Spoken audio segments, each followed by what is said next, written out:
current story is just too good to leave behind. So we gotta look for more in the future. Okay.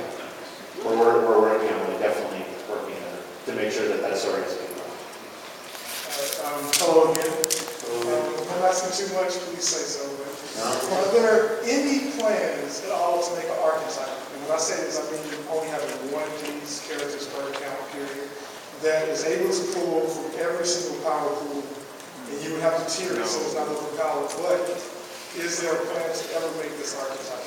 The game was actually developed without archetypes in the beginning, and what happened was that people made a lot of really bad characters. Like they made characters that weren't very effective. So the archetype system was actually like put into the game because what happened was is we found that people weren't having fun. They were able to sort of gimp themselves, and they get they coach to be already invested in the character. They get 15, 20 levels in the game, and they get frustrated and quit because they weren't able to be effective.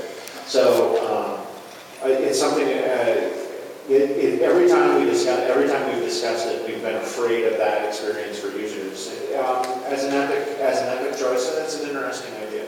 I mean, I feel that as a higher level, you know the ropes at that point, so it would be a completely different experience versus someone being new. Okay. Of course, for the last 7, 8 years, since they made that decision in beta, we've also designed the powers around sort of balance in terms of the archetypes and so forth. So it'd be a lot of work, but it's a good idea. I mean, it's something I'll definitely bring up to the power design. Thank you. Sorry. Hello. I have a few questions in ascending order of importance. Okay, first, when will my female characters get a walk animation that doesn't make them look like a runway model?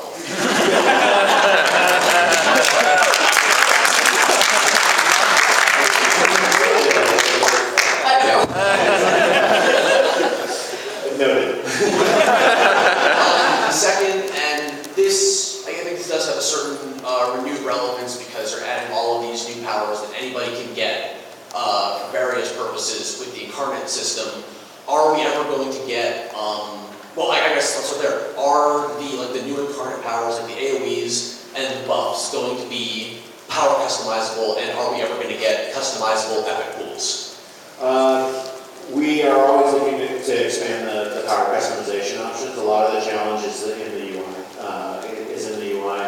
The UI is getting very crowded in that area, and it's difficult to expand it. But that's something we're definitely looking at. All right. And this is kind of a weird question. Mission technology and the technology of the game in general has gotten so much better over the years. Like I personally was amazed by the stuff we were able to do in Going Rogue. Going Rogue was awesome. Compare, all the really cool stuff you could do in Going Rogue to like level 1 and like issue 0 and 1 hero content with street sweeps and somewhat bland contacts. And have you ever thought about like bringing up to date some of the older content?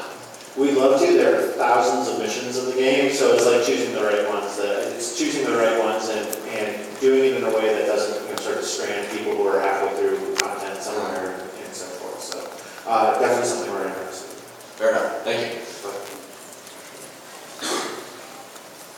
I have kind of a technical question. The turnstile system, the team teleport thing, so that just looks at your level to tell if you can enter the thing you're going for? Correct. Okay, so I could technically get a Praetorian up to level 50, never deleting it, and I could enter trials? I don't know if we tested it, but it should be possible, yeah. It Yeah. doesn't look at your net nation or so to speak. So. All right, thanks. I noticed in some of the recent updates, you've added a lot of new story arcs for like the level 20 area, but I've noticed level 30 content seems to be running kind of dry. Is there any plans to add new story arcs like level 30, level 40 area? Yeah, we want to continue building through it. I mean, part of where the strike force, the strike task force in this game is because of definitely wanted to have more content for that mid-level range. Thank you. I just have a few questions. First off, when do our male characters get a sexier walk?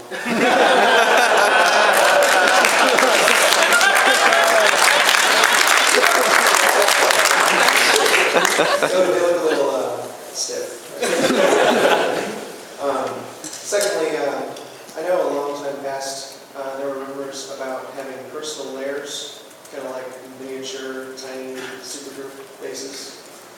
Is there any plans for that? It's a fantastic idea.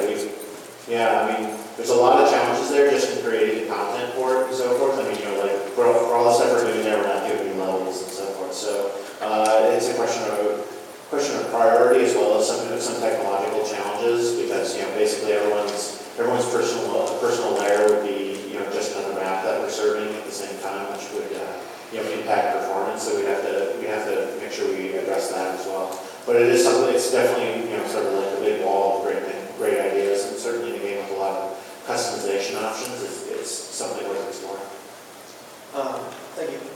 Final question is, are there any plans, maybe offering some way through the NCSoft store, buying a token to respec your power choices for a character? Yeah. The danger there is flavor of the month characters, the danger there is flavor of the month characters. I wish Matt was here so you can see his head explode whenever I suggest it. It's at least good for raw entertainment value with it. It's another thing we can discuss. Okay, thanks. Hi, I love all the new task forces you've been introducing, and I like that you're considering, modifying some of the existing ones. But, with the division of task forces I love, there is one task force I cannot stand to run, and I'm hoping that if the answer to this is no, you will at least take this as a serious plea. Is there any real solid plan to make Citadel less freaking repetitive? What I was going to say, she doesn't say Citadel, I'm going to explode. Shortly before I started the program, I actually played like a 7-hour failed Citadel, so it's I feel and I feel your pain. It's definitely it would definitely be on the list of